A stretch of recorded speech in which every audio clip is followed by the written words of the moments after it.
नमस्कार दोस्तों, आप सभी का स्वागत है मेरा चैनल ऑनलाइन सपोर्ट में।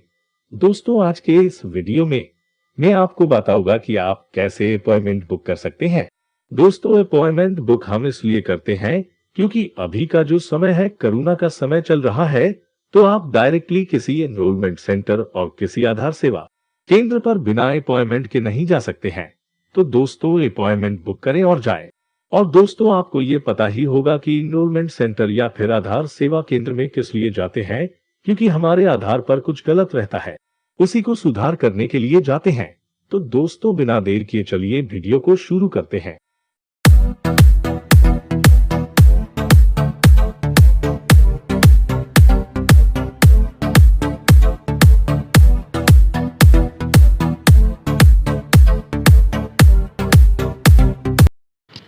तो दोस्तों, सबसे पहले आपको कोई ब्राउज़र ओपन करना है। ब्राउज़र का जो एड्रेस बार है उसमें आपको लिखना है www.uidai.gov.in।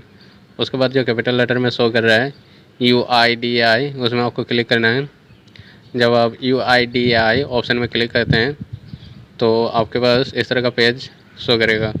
तो इसमें आपको पहले गेट आधार जो ऑप्शन है, गेट आधार में जाना है। गेट आधार में ऑप्शन होता है बुक एन अपॉइंटमेंट। तो बुक एन अपॉइंटमेंट जो ऑप्शन है उसमें आप क्लिक करें। जब आप बुक एन अपॉइंटमेंट में क्लिक करते हैं तो आपके पास इस तरह का पेज शो करेगा।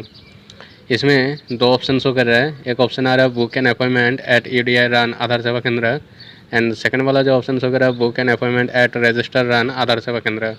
अगर आप आधार सेवा केंद्र में अपॉइंटमेंट लेना चाहते हैं तो आप पहले वाला जो ऑप्शन है उसमें आप प्रोसीड कर सकते हैं। अगर आप इनरोलमेंट सेंटर में अपॉइंटमेंट बुक करना चाहते हैं तो सेकंड वाला जो ऑप्शन है उसमें आप प्रोसीड कर सकते हैं। तो दोनों ही ऑप्शन हम चेक करेंगे। तो पहला वाला ऑप्शन हम अभी चेक कर रहे हैं। इसमें मेरा जो आधार सेवा केंद्र का ब्रांच है नियरेस्ट यानी नज़दीकी, वो मैंने सिलेक्ट किया। उसके बाद proceed to book an appointment में मैंने क्लिक किया। तो आप भी आप अपना जो नज़दीकी आधार सेवा केंद्र है वो आप अपना ब्रांच सेलेक्ट करें और उसके बाद proceed to book an appointment में क्लिक करें। इसमें बुक एन अपॉइंटमेंट जो ऑप्शन शो कर रहा है इसमें कोई भी मोबाइल नंबर आप फिल कर सकते हैं। फिर कैप्चल को फिल करके गेट OTP में क्लिक करें। जब आप गेट OTP में क्लिक करते हैं तो आपको जो मोबाइल नंबर इंटर किए थे उसी मोबाइल नंबर पे एक OTP प्राप्त होता है और इस तरह का पेज एक ओपन होता है। तो इसमें तुरंत आप ओपन ना करें क्योंकि जो OTP आपको मिलेगा उसको 30 सेकंड के अंदर आपको वेरीफाई करना है। तो जब तक नहीं मिलेगा तब तक ओके नहीं करें। तो OTP मुझे अभी मिल गया इसलिए मैंने ओके किया। फिर जो इंटर OTP ऑप्शन है उसमें मैंने OTP इंटर किया। फिर वेरीफाई जो OTP ऑप्शन है उसमें मैंने वेरीफाई किया। वेरीफाई करने के बाद जो आपका पेज ओपन होगा इस तरह पेज शो करेगा। आप देख सकते हैं इसमें जैसे कि सिलेक्ट इनरोलमेंट टाइप, इसमें दो ऑप्शन आता है। पहला वाला जो ऑप्शन आता है न्यू आधार के लिए, एंड सेकंड जो ऑप्शन होगा एक्साइटिंग अपडेट आधार के लिए। तो फिलहाल मेरा आधार बना हुआ है। न्यू आधार जो ऑप्शन है, मतलब अगर आपके पास आधार नहीं है तो उसके लिए आप अपॉइंटमेंट ले सकते हैं। तो पहला वाला ऑप्शन में क्या क्या ऑप्शन मांगा जाता है वो मैंने सिलेक्ट किया। तो न्यू आधार में मैंने जब सिलेक्ट किया उसमें इस तरह का डिटेल्स मांगा जा रहा है, नेम, जेंडर, उसके बाद डेट ऑफ बर्थ, फिर आपके पास जो ID प्रूफ है वो आप सिलेक्ट करें और एड्रेस प्रूफ। उसके बाद यानी मैंने सिलेक्ट किया अपना ID proof and address proof. और उसके बाद आप अपना जैसे कि एरिया का पिन कोड, उसके बाद CO नेम में जो कैरियर यानी जो पिताजी का नाम होता है वो आप फिल कर सकते हैं। उसके बाद द हाउस नंबर, फिर स्ट्रीट, रोड नंबर, लाइन, ये सब आप ऑप्शन फिल करें जैसे कि मैंने भी फिल किया। लैंडमार्क भी आप चेक कर सकते हैं। उसके बाद district, state and communication details में जैसे कि mobile number and email ID। जब आप ईमेल ID इंटर करते हैं कोई भी तो आपको वेरीफाई करना पड़ता है। तो मैंने भी ईमेल ID जब इंटर किए तो वेरीफाई किए। वेरीफाई ऑप्शन में जब आप क्लिक करेंगे तो आपको एक ईमेल ID पे OTP मिलता है, जैसे कि अभी मुझे सेंड कर दिया है, आप देख सकते हैं। तो OTP ईमेल ID पे क्या मिला है वो मैंने चेक किया। फिर उसके बाद अभी इंटर करते हैं।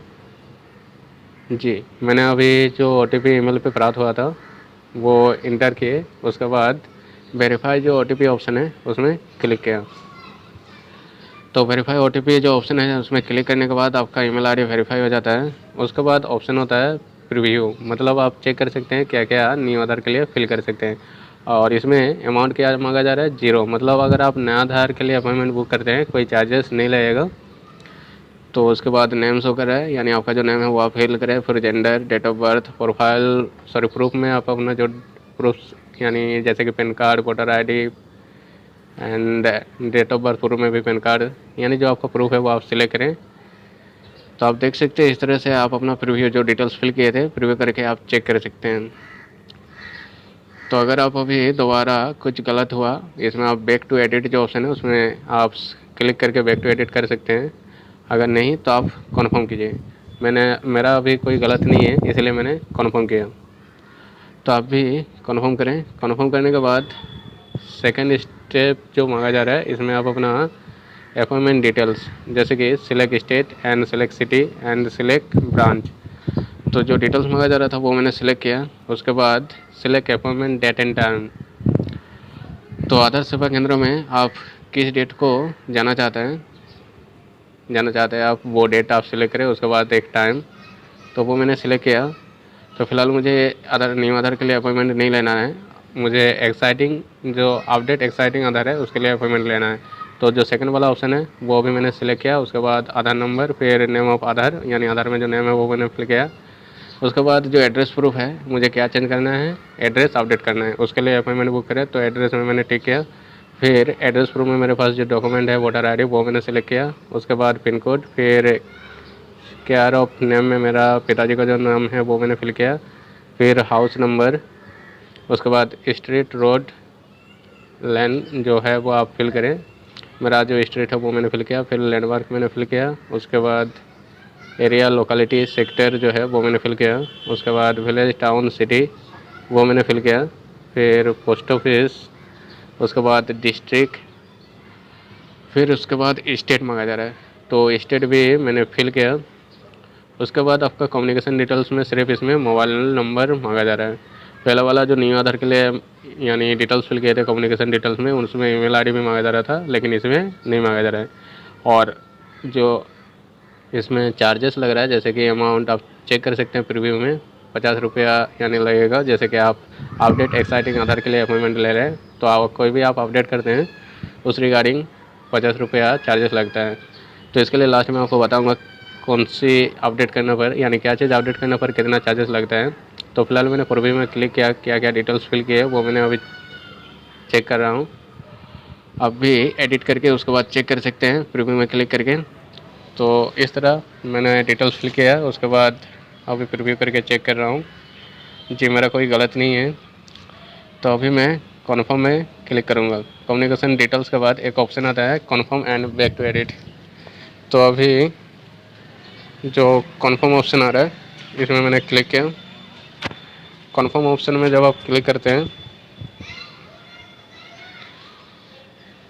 तो आपके पास एक एक्नॉलेजमेंट स्लिप प्राप्त होगा, जैसे कि अभी मुझे प्राप्त हो रहा है इस तरह का। जैसे कि अपॉइंटमेंट डिटेल्स में आप अपना सिलेक्ट स्टेट जो है वो आप सिलेक्ट करें, फिर सिलेक्ट सिटी जो है वो आप सिलेक्ट करें, फिर उसके बाद सिलेक्ट ब्रांच जो है वो सिलेक्ट करें। तो मेरा जो स्टेट है वो मैंने फिल किया, फिर सिटी, फिर उसके बाद मेरा ब्रांच भी फिल किया। उसके बाद मैं ऑनलाइन पेमेंट नहीं करना चाहता हूँ, पेमेंट मोड मैंने सिलेक्ट किया कैश। उसके बाद 50 रुपीज़ चार्जेस है। फिर select appointment date and time, तो मैं जिस दिन को अपॉइंटमेंट लेना चाहता हूँ वो डेट एंड टाइम सेलेक्ट करूँगा। जैसे 22 तारीख को मैंने सेलेक्ट किया, फिर टाइम दिया हूँ 11:15 में। तो अभी आप नीचे देख सकते हैं 11 तारीख को कौन सा डे पड़ रहा है, थर्सडे एंड सॉरी 22 तारीख को कौन सा डे पड़ रहा है, थर्सडे, और कितना बजे टाइमिंग है 11:15। ये आपका अपॉइंटमेंट कन्फर्मेशन के लिए नीचे ऑप्शन दिया हुआ है, चेक कर सकते हैं इसमें आप। तो मेरा 22 तारीख को 11:15 में अपॉइंटमेंट है। फिर मैंने नेक्स्ट में क्लिक किया। नेक्स्ट में क्लिक करने के बाद आपका जो अपॉइंटमेंट है इस तरह का एक एक्नॉलेजमेंट स्लिप आपका शो करेगा। तो अभी आप चेक कर सकते हैं मेरा जो सर्विस रिक्वेस्ट नंबर है शो कर रहा है एंड अपॉइंटमेंट डेट शो कर रहा है। अपॉइंटमेंट टाइम, फिर सेंटर एड्रेस, उसके बाद इनरोलमेंट टाइप। डेमोग्राफिक अपडेशन के लिए मैंने अपॉइंटमेंट बुक किया, फिर उसके बाद प्रिंट अपॉइंटमेंट स्लिप। अगर आप इसका प्रिंट आउट लेना चाहते हैं तो प्रिंट अपॉइंटमेंट स्लिप में क्लिक करें। तो मुझे भी इसका स्लिप चाहिए, तो इसलिए प्रिंट अपॉइंटमेंट जो स्लिप है उसमें मैंने क्लिक किया। तो फ़िलहाल अभी मैं चेक करना चाहता हूँ कि मेरा अपॉइंटमेंट बुक हुआ कि नहीं। तो इसके लिए अपॉइंटमेंट जो हिस्ट्री है उसमें क्लिक करें। उसमें आप चेक कर सकते हैं, आपका अपॉइंटमेंट आईडी शो कर रहा है। उसके बाद आप चेक करें इसमें किसके लिए आप अपॉइंटमेंट बुक किए हैं। इनरोलमेंट टाइम में शो कर रहा है अपडेट एक्साइटिंग आधार डिटेल्स, मतलब मुझे आधार में कुछ सुधार करना है, उसके लिए मैंने ये अपॉइंटमेंट बुक किए हैं। अब अपॉइंटमेंट स्टेटस, जैसे कि अपॉइंटमेंट डेट एंड टाइम क्या है, यानी मेरा अपॉइंटमेंट किस डेट को है, 22 अप्रैल 2021 और 11:15 में है।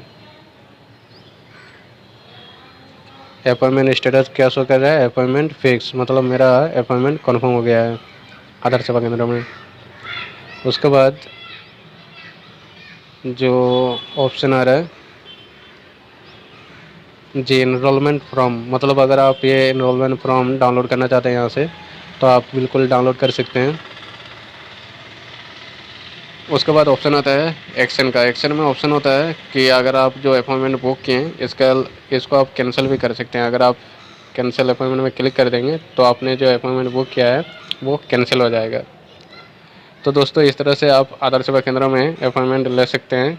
अब सेकंड ऑप्शन चेक करेंगे। सेकंड ऑप्शन में मैंने बताया था कि आप कैसे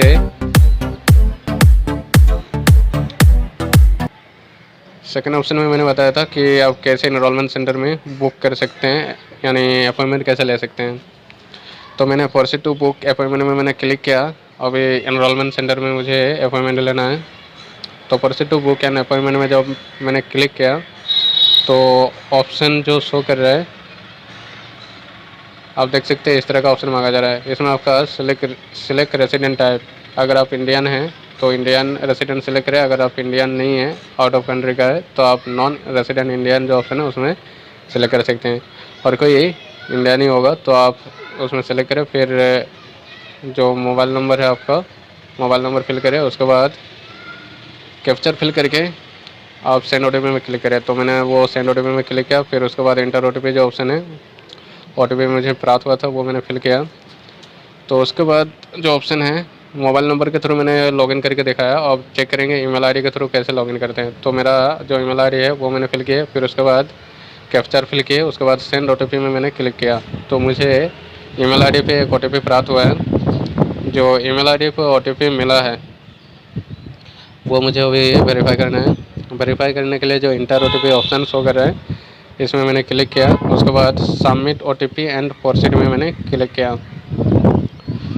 तो आप भी चेक करके OTP वेरीफाई इस तरीके से कर सकते हैं। तो उसके बाद जो ऑप्शन आता है, एक आता है न्यू इनरोलमेंट, एक आता है अपडेट आधार। पहले वाला में भी सेम ऑप्शन आ रहा था, एक न्यू आधार आ रहा था, एक आ रहा था अपडेट एक्साइटिंग आधार। तो इनरोलमेंट सेंटर के लिए अगर आप न्यू आधार बनाना चाहते हैं तो उसके लिए आप अपॉइंटमेंट ले सकते हैं। तो फिलहाल क्या क्या ऑप्शन मांगा जाता है न्यू आधार के लिए वो मैंने चेक करने के लिए आपको ये शो किया हूँ, आप चेक कर सकते हैं। फिलहाल न्यू आधार में मैंने क्लिक किया। इसमें नेम, एज, जेंडर, फिर फुल नेम और डेट ऑफ बर्थ ये सब फिल करें। उसके बाद जो आपके पास आईडी प्रूफ है, अगर आपके पास कोई आईडी प्रूफ नहीं है तो आप रिलेशन का जो यानी आईडी प्रूफ होता है उसके थ्रू भी इनरोलमेंट कर सकते हैं। ऑप्शन दिया हुआ है, यानी अपॉइंटमेंट ले सकते हैं। तो मेरे पास आईडी प्रूफ है, इसलिए फर्स्ट वाला ऑप्शन में मैंने क्लिक किया। उसके बाद केयर ऑफ जो होता है, केयर ऑफ में जैसे कि पिताजी का नाम वो मैंने फिल किया। उसके बाद हाउस नंबर, फिर पिन कोड, उसके बाद स्ट्रीट जो मेरा है वो मैंने फिल किया, रोड या फिर लैंड। उसके बाद एरिया, लोकेलिटी, सेक्टर जो है वो मैंने फिल किया। फिर लैंडमार्क, फिर मेरा विलेज, उसके बाद पोस्ट ऑफिस, उसके बाद डिस्ट्रिक्ट। ये मैं न्यू आधार के लिए ऑप्शन यानी प्रोसेस कर रहा हूँ। फिर डिस्ट्रिक्ट, फिर स्टेट फिल किया। उसके बाद मोबाइल नंबर इंटर किए और वेरीफाई ऑप्शन जो है उसमें क्लिक किया। वेरीफाई ऑप्शन में जब आप क्लिक करते हैं तो उसके बाद आपको इस तरह का कैप्चर शो करेगा, उसको इंटर करके सेंड ओटीपी में क्लिक करें तो आपको रजिस्टर्ड मोबाइल नंबर पे एक ओटीपी मिलेगा। जो ओटीपी प्राप्त होगा उसको फिर आपको कंफर्म करना है, जैसे कि इंटर ओटीपी जो ऑप्शन है उसमें मैंने इंटर किया ओटीपी को, फिर सबमिट ओटीपी एंड प्रोसीड में मैंने क्लिक किया। तो आप देख सकते हैं मोबाइल नंबर मेरा वेरीफाई हो गया, ईमेल आईडी ऑलरेडी वेरीफाई है। उसके बाद सेव एंड प्रोसीड में मैंने क्लिक किया। सेव एंड प्रोसीड में जब आप क्लिक करते हैं तो इस तरह का एक डिस्क्लोजर फॉर्म मिलता है, उसमें जो चेकबॉक्स है उसमें टिक करें, उसके बाद सबमिट ऑप्शन में क्लिक करें। तो मैंने भी सबमिट किया। सबमिट करने के बाद जो भी मेरा डिटेल्स है वो इनरोलमेंट सेंटर को भेजा गया है। ऑलरेडी यहाँ पे दिखा रहा है your application has been submitted, मतलब जो डिटेल्स आपने फिल किया वो सबमिट कर दिया है।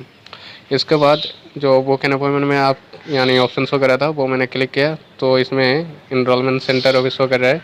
यहाँ पे क्या होता है गाइस, तुरंत आपको स्लॉट नहीं मिलता है, यानी जिस डेट को आप अपॉइंटमेंट लेना चाहते हैं यहाँ पे इनरोलमेंट सेंटर पे प्राप्त नहीं होता वो स्लॉट एंड डेट टाइम, क्योंकि ऑलरेडी बुक रहता है। तो दोस्तों यहाँ पे देख सकते हैं जो ग्रीन कलर में शो कर रहा है स्लॉट अवेलेबल, मतलब कोई भी स्लॉट अवेलेबल नहीं है, और नो स्लॉट अवेलेबल के लिए रेड ऑप्शन शो कर रहे हैं। तो दोस्तों मुझे न्यू आधार पे अपॉइंटमेंट नहीं लेना है, इसलिए अभी सेकंड वाला ऑप्शन चेक करेंगे। अपडेट आधार में मैंने क्लिक किया, सेकंड वाला जो ऑप्शन है सेम प्रोसेस किए। इसमें जो नेम है वो मैंने यानी नेम फिल किए, फिर उसके बाद आधार नंबर जो मेरा है वो मैंने आधार नंबर इंटर किए। उसके बाद रेसिडेंट टाइप मैं इंडियन हूँ वो मैंने सिलेक्ट किया। उसके बाद नेम जेंडर क्या अपडेट करना चाहते हैं आप वो आप सिलेक्ट करें, तो मैं एड्रेस अपडेट करना चाहता हूँ वो मैंने सिलेक्ट किया। उसके बाद प्रोसीड में क्लिक करने के बाद आपको ये बताया जा रहा है कि आप आधार नंबर को दोबारा एडिट नहीं कर सकते हैं, क्या कन्फर्म करना चाहते हैं। तो बस मेरा आधार नंबर सही है इसलिए मैंने ओके किया। ओके करने के बाद इस तरह का डिटेल्स मांगा जा रहा है। इसमें आपका सीओ मतलब जो केयर ऑफ होता है पिताजी का नाम, उसके बाद house number and street, landmark, area, pin code, village, जो डिटेल्स मांगा जा रहा है वो आप फिल करें। मैंने भी फिल किया। उसके बाद डिस्ट्रिक्ट एंड स्टेट ये फिल करने के बाद सेव एंड प्रोसीड में क्लिक करें। सेव एंड प्रोसीड में जब आप क्लिक करते हैं तो इस तरह का पेज आपका शो होगा पहले जैसा, जैसे कि डिस्क्लोजर एक यानी डिस्क्लोजर जो सेक्शन है वो शो करेगा, फिर उसमें चेकबॉक्स जो दिया हुआ है उसमें टिक करें एंड सबमिट में क्लिक करें। तो उसके बाद आपको बताया जा रहा है your application has been submitted, मतलब जो डिटेल्स आपने फिल किया वो आपका सबमिट किया गया है। तो अगर आप अपॉइंटमेंट अभी इनरोलमेंट सेंटर में लेना चाहते हैं तो बुक एन अपॉइंटमेंट में क्लिक करें। तो मैंने क्लिक किया, ये जो शो कर रहा है ये इनरोलमेंट सेंटर का एड्रेस है, कौन सा इनरोलमेंट सेंटर आपका नियरेस्ट है जिसमें आप अपॉइंटमेंट लेना चाहते हैं। तो उसमें मैंने सेलेक्ट किया। उसके बाद आप चेक कर सकते हैं सब रेड शो कर रहा है, क्योंकि इनरोलमेंट सेंटर में तुरंत अपॉइंटमेंट नहीं मिलता है, ऑलरेडी इसमें बुक रहता है। तो वही शो कर रहा है रेड में क्योंकि ऑलरेडी बुक है। तो दोस्तों इजीली अगर आप अपॉइंटमेंट लेना चाहते हैं तो मेरे ख्याल से आधार सेवा केंद्र बेस्ट है। तो दोस्तों इसमें आप एडवांस सर्च करके भी सर्च कर सकते हैं, जो पहला वाला ऑप्शन में शो किया। उसके बाद ये एडवांस सर्च में जब मैंने क्लिक किया तो अभी स्टेट जो मेरा डिटेल्स है वो मैंने फिल किया, उसके बाद सर्च किया फिर भी उसमें शो नहीं कर रहा है, यानी मेरे जो स्टेट के अनुसार इनरोलमेंट सेंटर वो शो नहीं हो रहा है। तो दोस्तों इस तरह आप चेक कर सकते हैं आपके स्टेट के अनुसार कौन सा यानी नियरेस्ट इनरोलमेंट सेंटर है। अगर इनरोलमेंट सेंटर में स्लॉट अवेलेबल है तो आप बुक यानी अपॉइंटमेंट ले सकते हैं। तो दोस्तों इस तरीके से आप आधार सेवा केंद्रों में और इनरोलमेंट जो सेंटर होता है उसमें बुक एंड अपॉइंटमेंट ले सकते हैं। Thank you. दोस्तों वीडियो अगर अच्छा लगा तो चैनल को सब्सक्राइब करना और साथ ही बेल आइकन वाला बटन को दबाना ताकि नया वीडियो जब भी अपलोड हो उसका नोटिफिकेशन आपको तुरंत प्राप्त हो। और लाइक भी जरूर करना और अपने दोस्तों के साथ वीडियो को शेयर करना। और कोई भी असुविधा हो आपके आधार में तो आप मुझे कमेंट करके बताएं या फिर आधार की हेल्पलाइन नंबर 1947 पर कॉल करें। और एक बात, कॉल पर अपना ओटीपी या आधार नंबर न बताएं इस वीडियो में इतना ही। धन्यवाद। जय हिंद।